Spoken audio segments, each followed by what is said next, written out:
Okay, so as an educator, my greatest concerns about educational technology adoption are wondering if the technology is going to be a distraction.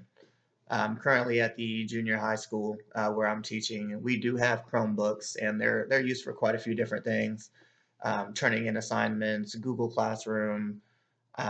But the main thing that I notice is a lot of the children like to use them to play games, and very distracting. They can find any website they can get around, and next thing you know, they have their game pulled up on one and an assignment pulled up in another window. And half the time, I have to go in and close out of those programs. So it really does become quite a bit of a distraction.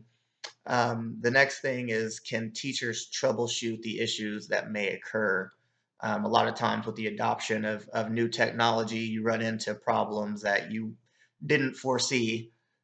So, so I wonder if you run into those problems, is the teachers going to be trained well enough to know how to troubleshoot those issues without having to call the hotline or calling IT to come work on it, because at that point you are cutting into valuable learning time, where you could be teaching lectures and students could possibly be doing more learning.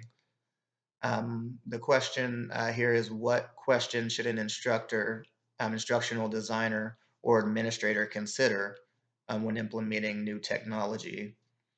Um, my answer to that is, what kind of impact is the technology going to have on student learning? Is that going to be good? Is that going to be negative? Are we going to go forward, or are we going to go backwards with the implementation of this technology? And I do feel like the triple E rubric would actually be pretty well for you to be able to determine if you are advancing or falling back in that case. The next thing is going to be, is the technology compatible with your current school systems? How well is that technology going to integrate into what your school already has going on, as well? And as after looking at the page, I did also come across, in addition to the triple E rubric, the AIMS E tool. And I thought that that tool was actually pretty cool because it runs you through a few different questions, to kind of ensure that that media content's keeping the child actively involved. It does help ensure that they're staying engaged with minimal distractions.